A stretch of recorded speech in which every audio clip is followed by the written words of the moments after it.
Welcome back to 404 Purpose Not Found, where we unpack the mysteries of why we cling to objects that have clearly outlived their usefulness. Today, let's talk about that one broken charger frayed, wrapped in masking tape, and yet somehow immune to the trash bin. Why do we keep it around? Honestly, mine sparks when I plug it in, like it's auditioning for a fireworks show. But did I throw it out? Of course not. I just stopped trusting it. I tell myself that's progress. Deep down, though, I know I'm not alone in this ritual of keeping the unfixable. I'm right there with you.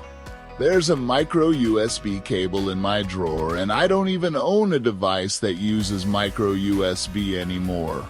Still, I keep it, convinced it might serve a purpose in some mysterious future scenario. Is this practical?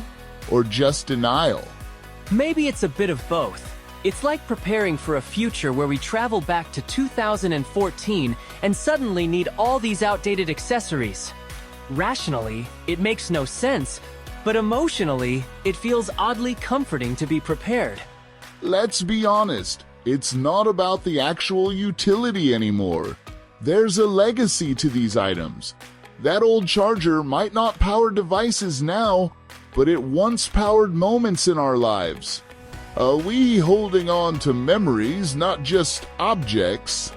Absolutely! It's emotional clutter, like having a breakup box for electronics that don't work anymore. Every dead cable or busted remote is a tiny time capsule of a different era, even if it's just a few years ago.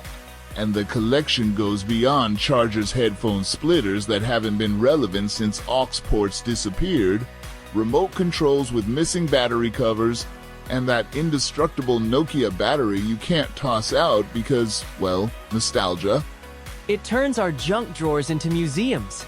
We become curators of uselessness, archiving tech artifacts that tell a story about who we were and maybe who we still hope to be. Why does letting go of broken stuff feel so difficult? Maybe it's a sense of being prepared, even if it's for a scenario that likely never comes. There's comfort in knowing we still have these things, just in case. It's the same mindset as keeping jeans that haven't fit in years, part hope, part delusion, and a dash of guilt. It all gets crammed into a single drawer that represents our complicated relationship with stuff. And maybe that's okay.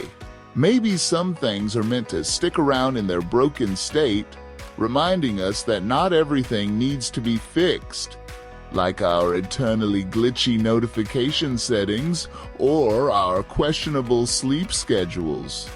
Exactly. That charger isn't just trash, it's a memory stick in its own right, even if it doesn't store files. It holds the history of all those late-night charges and desperate battery top-ups. That brings us to the end of today's episode.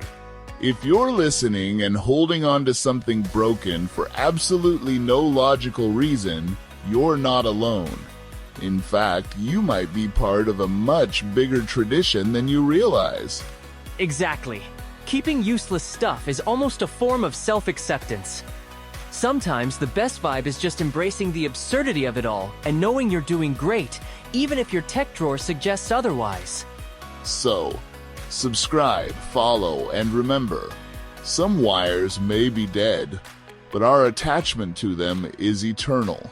There's something comforting in that, even if it doesn't make sense on paper. Join us next time when we ask the big question, why do I have 6 notebooks I've never written in? Until then, keep curating your personal archive of the inexplicably sentimental.